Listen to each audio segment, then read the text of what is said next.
Elsa, bonjour.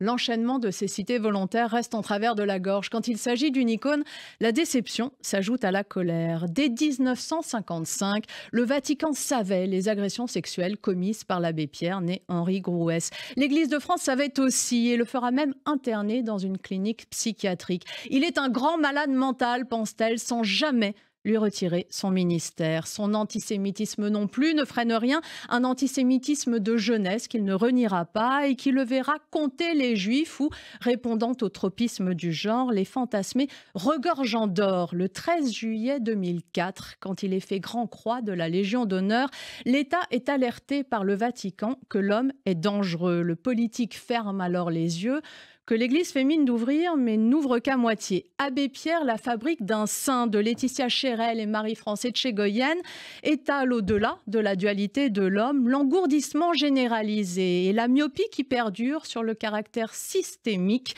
des actes dénoncés. C'est aussi ce que démontre l'affaire Bétara, mais toutes les violences commises en institutions catholiques. En 2021, le rapport Sauvé pose ce mot systémique que l'Église refuse déjà d'entendre. Aujourd'hui, ce livre ne raconte rien d'autre qu'un système qui produit des abus. Or, si la prise de conscience est réelle au Vatican, où l'on cherche à rendre justice aux victimes, le Saint-Siège continue de ne voir que des faits isolés. Il reconnaît des moutons noirs, mais rejette la responsabilité de l'organisation et de ses règles. Ne pas le voir, c'est pourtant n'être qu'à demi conscient. Sans refonte systémique de l'institution, l'Église restera une machine à fabriquer des déviants. Voilà une mission qui attend déjà le prochain pape. Voilà, vous pourrez lire ce billet dans la revue Franc-Tireur en kiosque cette semaine. Vous y lirez ce billet, mais aussi le franc-parler de Caroline Fourest, bien sûr. Ça s'appelle Les Soumis de LFI, où il est question de la commission d'enquête portant sur l'islamophobie, voulue par le groupe de la France Insoumise à l'Assemblée nationale. La promesse d'un tribunal enturbané qui réhabilite donc un mot qui a tué, comme l'explique Caroline Fourest avec justesse et mémoire. Rima Hassan en garde à l'œil, c'est un article de Nora Bussini et qui nous raconte la garde à vue de l'eurodéputée insoumise Rima Hassan, donc convoquée par la justice à la suite de nombreuses plaintes pour apologie du terrorisme et mise en danger de la vie d'autrui.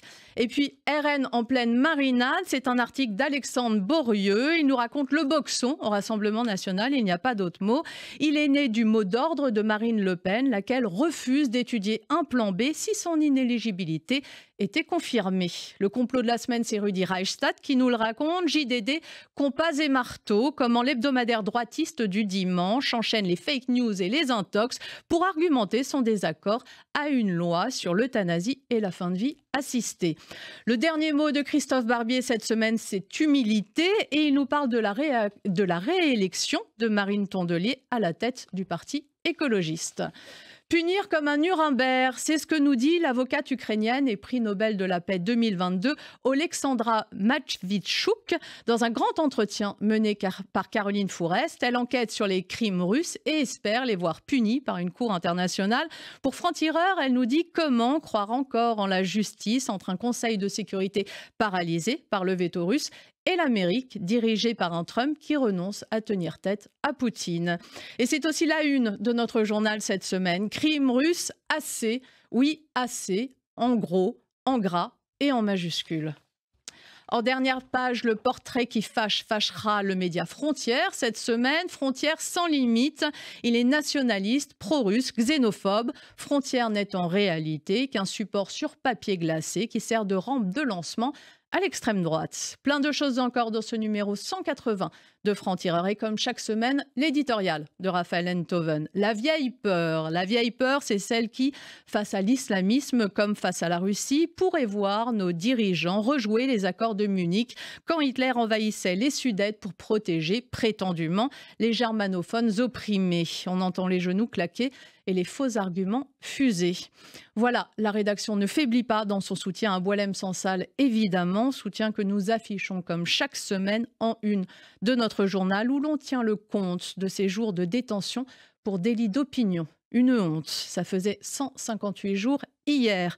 La raison est un combat, c'est le nôtre à Franc-Tireur, combattre toutes les formes d'extrémisme, mais aussi, lisez-nous, rejoignez ce combat et la lutte pour que la nuance survive dans un monde qui n'a de cesse de se radicaliser. Belle journée à tous.